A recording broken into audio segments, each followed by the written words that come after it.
Hello, my name is Joan Freedman, and this is Allways, Allways, ALL for the Academy of Lifelong Learning at Cape Cod Community College in beautiful Cape Cod, Massachusetts. The purpose of our program, the purpose of Allways, is to introduce you to our curriculum, our coordinators, our special programs, our publications, and today we have a special treat. We have several of our newest coordinators who are going to speak to us about their new courses and what inspired them to become an instructor at ALL. This semester, which is our first semester coming back after COVID, we're coming back on a number of platforms. They're coming back in person, and we are still on Zoom. About half of our courses are still on Zoom. A little bit more than half of our courses are in person. But today we are, as I said, talking to our new coordinators. With us, we have Paul Coteus, who is the Vice President of ALL, and he's going to speak about ALL.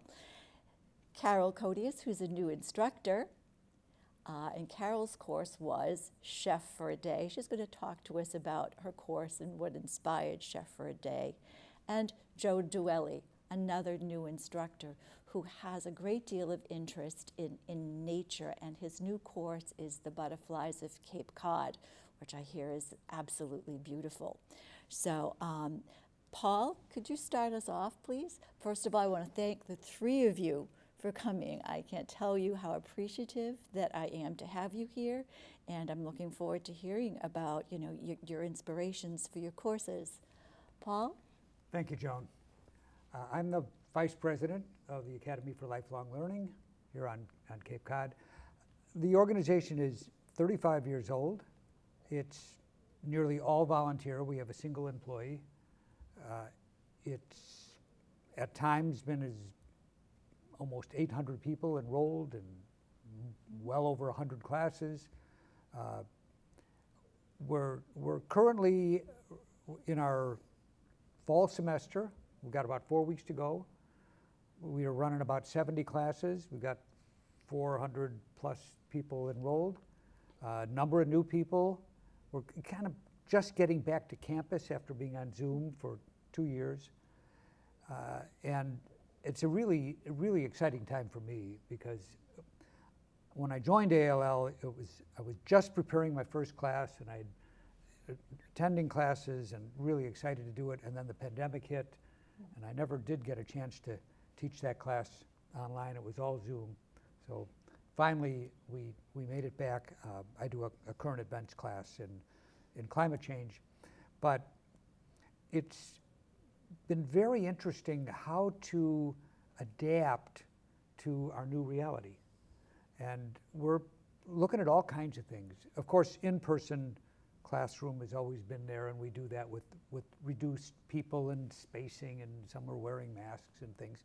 And we have Zoom, which is terrific, but can we bridge that? Somehow combine the experience of being in the classroom and the easiness of Zoom. So I'm talking to my wife about this, and what can we do? What can we do to help ALL and make it lively and exhilarating? And Carol had this idea, so I'll let her explain to you what she thought of. Wonderful bridge right over to right over to Carol. Okay, Carol, tell us about your class, and then I want to talk to the two of you about a little bit about why this was so special. Right. Joan, COVID-19 was very difficult for all of us. It was very challenging for all of us, and I think especially during those early years now, we didn't have to quarantine during all of that time, but those early months when we were really forced to stay inside and quarantine, and particularly for people like myself who tend to be very social and really depend on getting out and being with people, that was especially challenging. But instead of falling into that, I became more introspective, and I tapped into my more artistic, creative side in a way of writing poetry through ALL, a Zoom class at ALL, which I'm very, very thankful for, and weaving, and of course cooking. And cooking came by way of reaching out to my friends and family, exchanging recipes, going on Zoom classes and sharing recipes together. And so one evening when I was creating one of these new recipes, and Paul was there sharing a glass of wine with me, and we were talking, and he was asking me about all the ingredients and the process of this preparation of this new meal. We started kind of playing around with the idea of doing a cooking show for ALL and what that might look like. And maybe could we take it one step further and bring somebody in from the class to be a chef for the day, while the other people who at this point were still Zooming most of their classes, they could take this Zoom class, this cooking class, while Paul filmed it from our kitchen. And so Chef for a Day was born. I happen to know a little bit about Chef for a Day because actually I was in the class. And that it was so enjoyable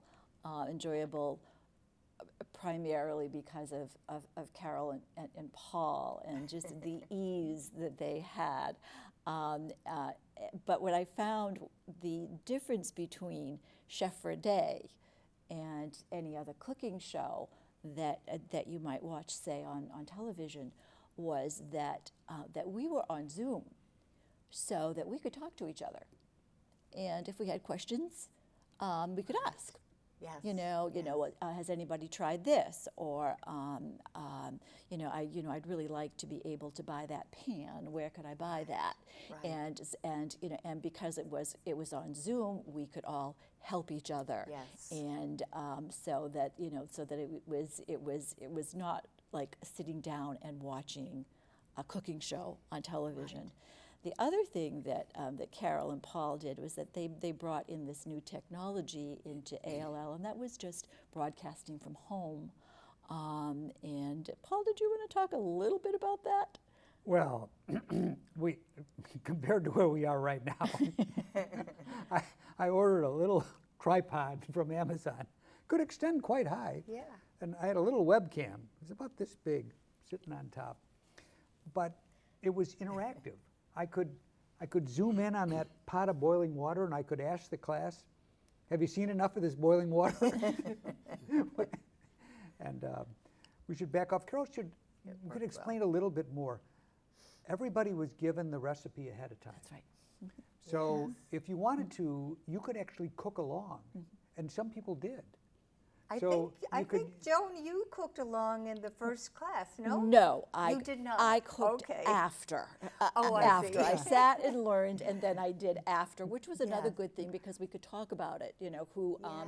Who tried it this week. But no, I didn't. Right. I didn't actively. But there we did have one or two people in that first class who actually cooked in their own kitchens along with us as we prepared the dish, and that was pretty special. Which was actually great fun too, because it was really active participation. Well, there was a cry of alarm right at the beginning. Remember, you're going too fast. Yeah, probably. Yeah. It was great. It was a lot of fun. Yeah, so it was that was a Zoom class, and it worked out very well from Carol's kitchen, again, because we could all communicate with each other. So that went great. Right. But we have Joe Dwelly with us tonight, and he's another new instructor. Joe's class is The Butterflies of Cape Cod. Joe, could you tell us a little bit about what inspired you to do this course, and a little bit about what your class looks like? Sure. I have been surveying for butterflies since about 2010, and have accumulated a database for population changes over time, and have occasionally done hour-long presentations in other places. And so I've been a member of ALL for, I can't even remember when I started taking classes, more than a decade ago, I think. And it just seemed pretty natural to take the presentations I was doing elsewhere, expand it into a 6-week class, and do it at ALL. And it's really worked out well. We're trying to, the class is having fun. I think what makes it easy for me as an instructor is that the members of the class are very engaged, and we do a PowerPoint presentation, and they see the pictures and they point things out on the butterflies, and they ask excellent questions, some that I can't answer. And there's great discussion, and we're laughing a lot, and we're just having a nice time. And we're learning about butterflies. There's learning going on. So it's been a real good experience for me as a first-time instructor, to a large extent because the class is helping me out a lot at it. And so that's my background. I kind of got started on the butterflies by doing volunteer work at Mass Audubon's Long Pasture. And they were putting in their butterfly mosaic trail, and I was helping with the butterfly gardens. And I didn't know anything. These butterflies were flying around me, and I didn't have any idea what they were. So I decided to learn, and joined the Mass Butterfly Club to learn from people who were knowledgeable, and that worked out well. And I've worked with the e-butterfly database and so on. And it's an accumulation of knowledge that I'm trying to share with people. And so we look at the butterflies, we look at the features of the butterflies, how their wing patterns are, how to identify butterflies. And you can't understand butterflies without understanding their relationship to plants. So we talk about larval host plants and nectar plants, which then in turn leads to natural areas and natural habitats and ecosystems. And then we try to include our backyards as part of the ecosystem. And how can we attract butterflies and pollinators into our yards? So we talk some about pollinator gardening and that sort of thing. So that's kind of how an overview of how the course goes. You've both talked about the people in your class and how much you've enjoyed them. I think that's part of the wonderfulness of ALL. The quality of our instructors, and the depth of background that that our students have. That they, as you said, they can help carry you because because of their interest and their many very varied backgrounds. Well, I want to thank the three of you for being up on stage with me and helping me spread the word about ALL, about our very, very wonderful instructors and our very, very wonderful curriculum and students. I also wanted to let people know that that the Academy for Lifelong Learning is run entirely by volunteers. I say it's a college inside of a college, and that we are always looking for students, we're always looking for new instructors, but we're always looking for people on our many boards, including people who could help us out here at the broadcast studio at Cape Cod Media. We want you to get in touch with us. Could you please get in touch with us, get on our mailing list so that we can send you out our information and our brochure. Our address is Lifelong Learning at capecod.edu, or you can call our office at 774-330-4400. We also have a website at www.capecod.org, and you can look for our programs here on Channel 99 at Cape Cod Media. So thank you very much, and goodbye.